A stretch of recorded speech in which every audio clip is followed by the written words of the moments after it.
Hi friends, welcome to Saritha's vlog. எல்லோரும் எப்படி இருக்கீங்க? நல்லா இருக்கீங்களா? சிறகடிக்க ஆசையில் இந்த கொலுவை வச்சுட்டு அவங்க பண்ணுற அமக்கலம் கொஞ்சம் நஞ்சம் கிடையாது. மீனா தான் கொலு வைக்கிறதுக்கு ஆசைப்பட்டது. அதுக்கு ஃபஸ்ட்டு விஜயா வைக்கவே கூடாதுன்னு சொல்லிகிட்டு இருந்தாங்க. இப்போ கொலு வச்சதுக்கு அப்புறம் அந்த வீட்டில் மொத்த வேலையும் நம்ம மீனா தான் பார்த்துக்கிட்டு இருக்காங்க. ஆனால் விளக்கில் எண்ணெய் ஊற்றி திரி போடுறது எல்லாம் மீனாவாம். விளக்கை ஏற்றுறதுக்கு வத்திப்பட்டியை வச்சு விளக்கை ஏற்றுறது மட்டும் நம்ம ரோஹிணியும் விஜயாவுமா.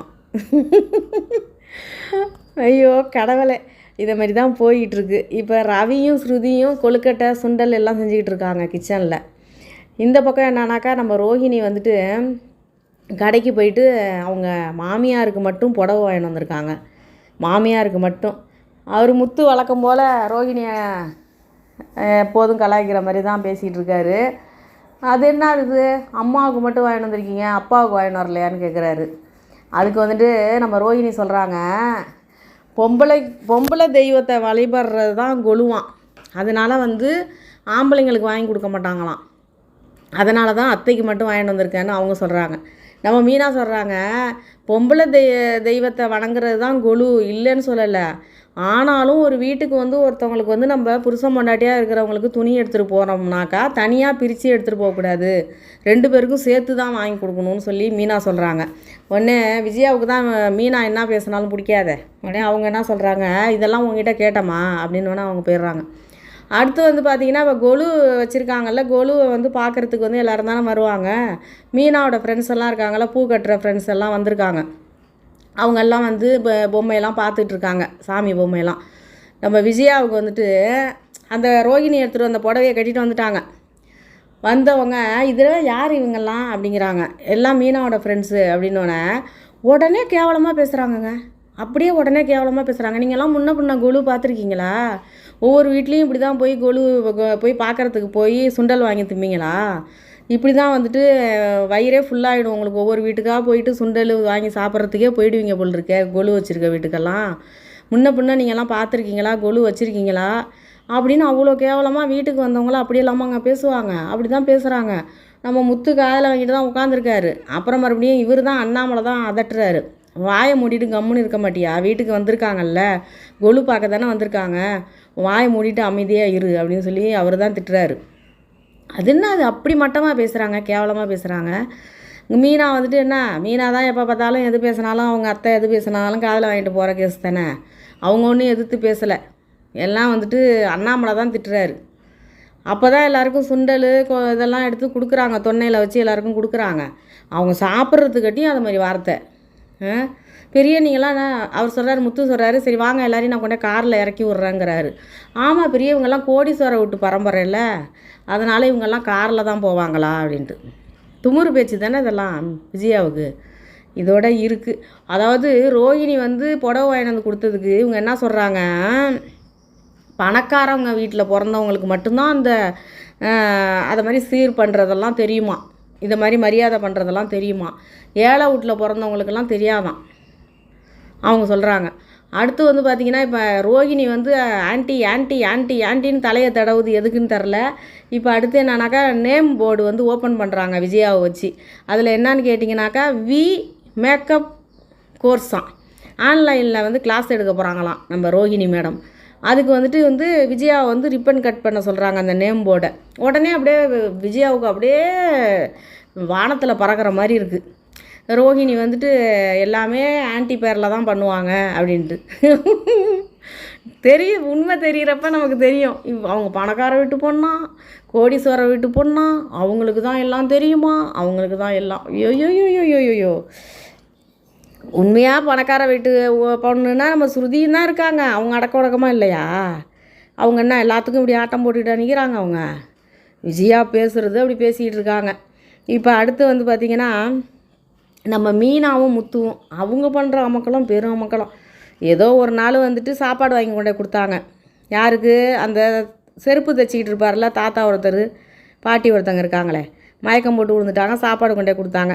சரி, அப்பப்போ போய் பார்க்கும்போது ஏதோ கொடுக்குறோமா போகிறோமா, அவ்வளோதான், முடிஞ்சு போச்சு, நம்மளால் முடிஞ்சது அவ்வளோதான் அப்படின்னு போயிடணும். இவங்க இப்போ என்ன பண்ணாங்க, புதுசாக வேஷ்டி புடவையெல்லாம் எடுத்துக்கிட்டு போகிறாங்க. அந்த தாத்தாவுக்கு ட்ரெஸ்ஸு, பாட்டிக்கு புடவையெல்லாம் எடுத்துகிட்டு போய் கொடுத்துட்டு கொடுத்துட்டு சரின்னு கம்முன்னு வர வேண்டியதானே. இவர் முத்து என்னன்னாக்கா கொலுவுக்கு கூப்பிட போகிறாரு அவங்கள. அதுக்குள்ளே என்னன்னா மீனா வந்து இங்கே வாங்க ஒரு நிமிஷம்னு போயிட்டு தள்ளி ஒரு இடத்துல போய் நின்று 2 பேரும் மாற்றி மாற்றி வாக்குவாதம். அதாவது முத்து வந்து அந்த பாட்டி தாத்தாவை கொலு பார்க்க வீட்டுக்கு கூப்பிட்டு போகணுங்கிறாரு. மீனா என்ன சொல்கிறாங்க, அதெல்லாம் வேணாம், உங்கள் அம்மா வாயை வச்சுட்டு சும்மா இருக்க மாட்டாங்க, உடனே இவங்க யார் என்னான்னு விசாரிப்பாங்க, உடனே அவங்கள உடனே கௌரவ குறைச்சலாக பேசுவாங்க, நம்ம தான் வந்து இதெல்லாம் தாங்கிக்கிறோம். நேற்று பூ கட்டுறப்ப என் ஃப்ரெண்ட்ஸ் எல்லாம் வந்ததையே அவங்க எப்படி பேசுனாங்க, தாத்தா பாட்டி பாவம் இந்த வயசில் அவங்கள எதுக்கு கூப்பிட்டு போய் வீட்டில் வச்சு அசிங்கப்படுத்தணும், அவங்க பேசுகிறது தாங்கிக்க முடியாது அப்படின்னு அவங்க வேணாங்கிறாங்க. அது கரெக்டு தான் அவங்க சொல்கிறது. ஆனால் முத்து இருக்காரு பாருங்க, ரொம்ப ஓவர். அவங்க அம்மாவுக்கு அதுதான் குணமா, அவங்க அம்மா அப்படி தான் பேசுவாங்களாம். அதெல்லாம் கண்டுக்கக்கூடாதானே. நீ கண்டுக்க மாட்டா, பொண்டாட்டி கண்டுக்காமல் இருக்கலாம், வரவங்க போகிறவங்க எல்லாரும் கண்டுக்காமல் போவாங்களா? அவங்களுக்கு மனசு கஷ்டமாவாதா? அவங்க மீனாவோட அம்மா தங்கச்சி எல்லாம் கண்டுக்காமல் போகிறாங்கனாக்கா பொண்ணு அந்த வீட்டில் வாழுது, வேறு வழி கிடையாதுன்னு அவங்க போகிறாங்க. அதே இப்போ மீனா கூட உள்ள ஃப்ரெண்ட்ஸு அவங்க குணம் அது தானேங்க, அவங்களும் போகிறாங்க. பாவம் அவங்களுக்கும் கோவம் வந்துருச்சு தான் இது பேசுனது. இந்த வயசான தாத்தா பாட்டி அவங்கவுங்க பொழப்பை பார்த்துக்கிட்டு அங்கே உட்காந்துருக்காங்க.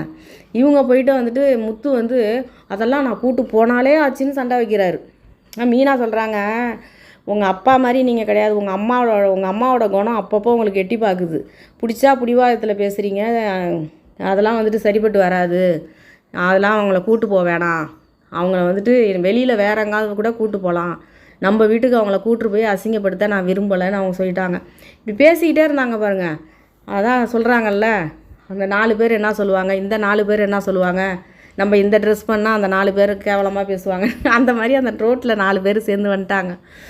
ஏன்பா வீட்டில் போய் உங்கள் சண்டையெல்லாம் வச்சுக்க மாட்டிங்களா? நடு ரோட்டில் நின்றுட்டு சண்டை போட்டுக்கிட்டு இருக்கீங்க. புருஷன் முன்னாடி சண்டைனா வீட்டில் வச்சுக்கணும் 4 சோத்துக்குள்ளார, இங்கே வந்து நின்றுட்டு சண்டை போட்டு நிற்கிறீங்கன்னு சொல்லி வந்துட்டாங்க ஜோடியாக. முத்து சொல்கிறாரு, ஓஹோ அந்த 4 பேர் நீங்கள் தானா?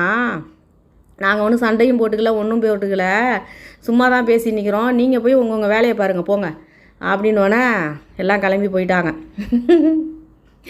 இதோட என்னன்னு கேட்டிங்கனாக்கா வீட்டுக்கு வந்துடுறாங்க. வேணாம் தாத்தா பாட்டிக்கிட்ட போய் சொல்லிவிட்டு ஆசீர்வாதம் வாங்குறாங்க. அவங்க வந்து கையில் தாத்தா 1 ரூபா காசு கொடுக்குறாரு. நீங்கள் 2 பேரும் நல்லா வாழ்க்கையில் பெரிய உயரத்துக்கு போகிறீங்க, நல்ல நிலைமைக்கு வருவீங்கன்னு சொல்லி கொடுக்குறாரு. முத்து சொல்கிறாரு, நாங்கள் நல்ல நிலைமை பெரிய லெவல்லலாம் போக வேணாம், இப்போ எப்படி இருக்கோமோ இப்போ சந்தோஷமாக தான் இருக்கும், அதே மாதிரியே இருந்தாலே போதும் அப்படிங்கிறாரு. அதாவது இல்லாதவங்க 1 ரூபா கொடுத்தாலும் அது 1 கோடி ரூபா கொடுத்த மாதிரி. அந்த வார்த்தையெல்லாம் நல்ல வார்த்தை தான். சில பேர்கிட்ட நம்ம போய் காலில் விழுந்து ஆசீர்வாதம் வாங்குறப்ப சில பேர் நிறையா பணம் கொடுப்பாங்க, 500 ரூபா 1000 ரூபா 2000 ரூபான்னு கொடுப்பாங்க. சில பேர் பணம் இந்த துணிமணி வச்சு கொடுப்பாங்க. சில பேர் இல்லாதப்பட்டவங்க நமக்கு ஒரு 5 ரூபா 10 ரூபா கொடுக்குறாங்கன்னா அதை கேவலமாக நினைக்கக்கூடாது. அதில் தான் உண்மையான பாசமே இருக்குது. அதுதான் வந்து கோடி ரூபா மாதிரி. அதை கரெக்டாக சொல்கிறாரு. சில பாயிண்ட்டை முத்து அப்பப்போ சொல்கிறது கரெக்டான விஷயந்தான். அடுத்து வந்து பார்த்திங்கன்னா இப்போ நேராக வீட்டுக்கு போகிறாங்களா, இப்போ வீட்டுக்கு போகிறாங்க. அடுத்து இந்த பக்கம் வந்து பார்த்திங்கன்னா நம்ம ரோஹிணியும் வித்யாவும் பிளான் போடுறாங்க. என்னான்னு கேட்டிங்கன்னா, இப்போ வந்து அவர் பிஏ பிரச்சனை தாங்க முடில, அந்த மிரட்டுறாருல அவர் தொல்லை தாங்க முடில, அவரை ஆஃப் பண்ணணுன்னாக்கா முத்து செல்லில் உள்ள வீடியோவை எடுத்து கொடுத்தாதான், எடுத்து வெளியில் ரிலீஸ் பண்ணாதான் நான் வந்து பிஏவை போய் கண்ட்ரோல் பண்ணுவேன்னு சிட்டி சொல்லிட்டாரு. இப்போ அந்த வீடியோவை முத்து செல்லுலேருந்து எடுக்க முடியல, ட்ரை பண்ணுறாங்க முடியல. இப்போ அடுத்து என்ன பிளான் போடுறாங்க ரோஹிணினா, இப்போ கொலுவுக்கு வந்து அவங்க டான்ஸ் பர்ஃபார்மன்ஸ் பண்ண போகிறாங்களாம், கோலாட்டம் ஆட போகிறாங்களாம். அதுக்கு வந்து வித்யாட்ட சொல்கிறாங்க, நான் வந்து டான்ஸு ஆட போகிறேன், அதுக்கு வந்து பார்த்தாக்கா இந்த கோலாட்டத்துக்கு தேவையான பொருளெல்லாம் வாங்கிட்டு வந்துடு, நான் உனக்கு பணம் அனுப்புகிறேன்.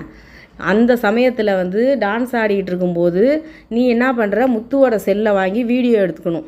வீடியோ எடுக்கும்போது வீடியோவை மட்டும் எடுத்துரு, அதுக்கப்புறம் நான் எப்படி அந்த வீடியோவை முத்து செல்லில் உள்ள வீடியோவை எடுக்கணுங்கிறதெல்லாம் நான் பார்த்துக்கிறேன் அப்படிங்கிறாங்க. சரி ஓகே அப்படின்னு பிளான் போட்டு முடிஞ்சிட்டாங்க. இதோட இன்றைக்கி முடிச்சிருக்காங்க. நாளைக்குன்னு போட்டு காட்டுறாங்க. என்னான்னு கேட்டிங்கன்னா, எப்படியோ முத்துக்கிட்ட செல்லை வாங்கி வீடியோ எடுத்துட்டாங்க போல் வித்யா. இப்போ ரோஹிணியும் வித்யாவும் சேர்ந்து கிச்சனில் வந்து நின்றுக்கிட்டு அந்த வீடியோவை முத்து செல்லை தோன்றுறாங்க. அப்போ வந்து பார்த்திங்கன்னா நம்ம வித்யா சொல்கிறாங்க, அவங்க ஃப்ரெண்டு இருக்காங்களே ரோஹிணி ஃப்ரெண்டு சொல்கிறாங்க, ஐயோ மீனாவும் முத்து ரொம்ப பாவண்டி, அவங்க 2 பேரும் எவ்வளோ சந்தோஷமாக இருக்காங்க பாரு, இந்த வீடியோவை எடுத்து வெளியில் விட்டினாக்கா இப்போ வந்துட்டு அவங்க 2 பேருக்கும் பிரச்சனை வந்துடும், வீட்டில் வேற அவங்கள எல்லாரும் இதாக பேசுவாங்க, அவங்க சந்தோஷமாக இருக்கிறத கெடுக்காத அப்படிங்கிறாங்க வித்யா. ஏதோ அவங்களுக்கு நல்ல மனசு கொஞ்சம் இருக்குது போல். அதுக்கு ரோகிணி சொல்கிறாங்க, என் வாழ்க்கையை வந்துட்டு அவங்க இதாக வீணாக்குறாங்க, இந்த வீடியோ வெளியில் எடுத்து விட்டாதான் முத்துவும் மீனாவும் அடங்குவாங்க, நீ கம்முன்னு இரு எனக்கு தெரியும் அப்படின்னு சொல்லி அவங்க சொல்கிறாங்க. சொல்லிக்கிட்டே ஃபோனை தோண்டிக்கிட்டு இருக்காங்க பாருங்கள். நம்ம முத்துவும் மீனாவும் அங்கேருந்து கிச்சனுக்கு கடன்னு ஒடியாந்து அப்படி ஒத்துன்னு வந்து மோதுறாங்க. ரோகிணி கையில் உள்ள ஃபோனு போய் இப்படி உழுவுது. முத்துவும் மீனாவும் பார்க்குறாங்களோ அதையும் பார்க்காம போகிறாங்களோ இதோட இருக்குது. இந்த பொண்ணு ரோகிணி இல்லை, தான் வாழ்க்கையில் உள்ள பிரச்சனையை முடிக்கிறதுக்கு என்ன பண்ணணும், அதுக்கு என்ன பண்ணலாம், அதை எப்படி முடிக்கலாம், இதை தொடர்ந்து இதே மிரட்டி அவன் பணம் கேட்டுக்கிட்டு இருக்கானே, நம்ம அதை வந்து முடிக்கணும்னா ஃபஸ்ட்டு மனோஜிக்கிட்ட அந்த விஷயத்தை பற்றி நம்ம பேசுவோம். நம்ம வாழ்க்கையை பற்றி நம்ம குடும்பத்தில் உள்ளவங்களுக்கு தெரிஞ்சிருச்சுன்னா நம்ம என்னத்துக்கு அவனுக்கெல்லாம் பயப்படணும் அப்படிங்கிற மாதிரி யோசிக்கல.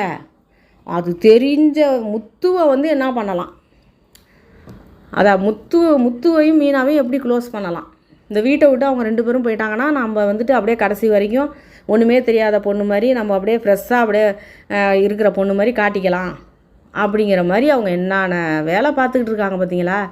என்ன ஆகுது வாழ்க்கையில் வந்துட்டு மறுமணம் பண்ணுறது என்றைக்குமே தப்பு கிடையாதுங்க. அதை ஓப்பனாக வந்துட்டு நம்ம யாரை கல்யாணம் பண்ணிக்க போகிறோமோ அவங்கக்கிட்டக்க நம்ம வாழ்க்கையில் நடந்ததை எல்லாத்தையும் சொல்லிவிட்டு மனப்பூர்வமாக அவங்க ஒத்துக்கிட்டாக்கா கல்யாணம் பண்ணிக்கணும். அதுதான். அப்படி கல்யாணம் பண்ணிக்கிட்டோம்னா நம்ம வாழ்க்கை சந்தோஷமாக இருக்கும். அதை விட்டுட்டு கல்யாணம் பண்ணவன்ட்டே எல்லா உண்மையும் மறைச்சிட்டு பொய்யான ஒரு வாழ்க்கையை வாழ்ந்துக்கிட்டு தினமும் பயந்து செத்து பொழைக்கிறத விட உண்மையை சொல்லிவிட்டு தைரியமாக இருந்துடலாம். ரோகிணி அதை பண்ணவே மாட்டாங்க கடைசி வரைக்கும். பாவம் தானே, அந்த முத்து மீனாவையும் போட்டு எனி டைமும் டார்ச்சர் பண்ணுறது தான் வேலையாக இருக்குது அவங்களுக்கு. இதோட இருக்குங்க, பார்க்கலாம். முத்து செல்லுலேருந்து வீடியோ எடுத்துறாங்க. இது ஒன்றும் பெரிய விஷயம் கிடையாதுங்க. இப்போ முத்துவுக்கு தெரியும் மீனாவோட தம்பி தான் நம்ம அம்மாவோட பணத்தை திருடுனதுன்னு முத்துவுக்கு தெரியும். மீனாவுக்கு தான் தெரியாது, மீனா குடும்பத்துக்கு இன்னும் தெரியாது. இங்கே வந்து அண்ணாமலை விஜயா யாருக்கும் தெரியாது. ஓகே, இந்த வீடியோவை எடுத்து விட்றதுனால என்ன நடக்கும், என்ன அண்ணாமலை வந்து கோச்சிக்குவாரா, எப்படி உன் தம்பி வந்து என் பொண்டாட்டி காசை திருடுனான்னு கோச்சிக்குவாரா, கோச்சிக்கிட்டு போயிட்டு போகிறாரு. அடுத்து விஜயா வந்து எப்போதும் தான் மீனாவை திட்டுவாங்க, மீனா குடும்பத்தை கேவலமாக திட்டுவாங்க விஜயா. என்ன விஜயா திட்ட போகிறாங்களா மீனாவை, திட்டட்டும். அப்படியேனாலும் மிஞ்சி போனாலும் வீட்டை விட்டு அனுப்ப போகிறது முத்துவும் மீனாவும் தானே போகிறாங்க வெளியில். ஏன் அவங்க 2 பேருக்கும் பொழைச்சி தனியாக வீடு எடுத்து தங்க முடியாதா, இல்லை அவங்களால குடும்பம் பண்ண முடியாதா? இது என்ன பெரிய உலகத்தில் நடக்காத அதிசயமான உண்மையாக அது. முத்துக்கே தெரியும் மீனாவோட தம்பி தான் திருடுனான்னு. அப்புறம் என்ன அந்த மீனாவுக்கும் முத்துவுக்கும் பிரச்சனை வரப்போகுது? அவங்க அம்மா வழக்கமாக திட்ட போகிறாங்க. அண்ணாமலைகிட்ட அவர் சொல்லி புரிய வச்சுருவார் முத்து. அவ்வளோதான், முடிஞ்சு போச்சு. அவன் செஞ்சான்ப்பா இப்போ திருந்திட்டான்னா முடிஞ்சு போச்சு. மீனாவுக்கே தெரியாது. அது மீனாவுக்கு தெரிஞ்சு மறைச்சிருந்தா தானே அண்ணாமலை கூட கோவப்பட போகிறாரு. மீனாவுக்கே அந்த விஷயம் தெரியாது. அவங்க என்ன தான் பிளான் பண்ணுறாங்க ரோஹிணி? இந்த வீடியோவை வெளியே எடுத்து விட்டாக்கா அதோட முத்துவையும் மீனாவையும் வீட்டை விட்டு வெளியில் துரத்திடுவாங்களாம். எப்படி துரத்திடுவாங்க? ஒருவேளை மீனாவுக்கு தெரிஞ்சு முத்துக்கு தெரியாமல் இருந்திருந்தா முத்து கோச்சிக்குவார், மீனாகிட்ட சண்டை போடுவார், அதோட மீனாவை வீட்டை விட்டு துரத்திடுவாங்கன்னு சொல்லலாம். தெரிஞ்சதே முத்துக்கு தான் தெரிஞ்சிருக்கு, அப்புறம் எப்படி வீட்டை விட்டு துரத்துவாங்க? என்ன பிளான் போடுறாங்க ரோஹிணின்னு ஒன்றுமே புரியலையே. அதுன்னா அம்மா பெரிய உலக ரகசியமாக அந்த வீடியோவை எடுக்கிறதுக்கு அப்படி மெனக்கெட்டுக்கிட்டு நிற்கிறாங்க. பார்க்கலாம் என்ன தான் நடக்குதுன்னு. ரோஹிணி என்ன தான் பண்ணுறாங்கன்னு பார்ப்போம். நம்மளும் கடைசி வரைக்கும் பார்ப்போம். என்ன தான் பண்ண போகிறாங்க ரோஹிணின்னு கடைசி வரைக்கும் பார்ப்போம். என்றைக்கு ரோஹிணியோட உண்மை கதை வெளியில் வரப்போகுது, அன்னைக்கு மனோஜ் மூஞ்சும் விஜயா மூஞ்சும் எப்படி இருக்குங்கிறத நம்மளும் வெயிட் பண்ணி பார்க்கலாம். இந்த வீடியோ பிடிச்சிருந்தா லைக் பண்ணுங்கள், ஷேர் பண்ணுங்கள், சப்ஸ்கிரைப் பண்ணுங்கள். நன்றிங்க.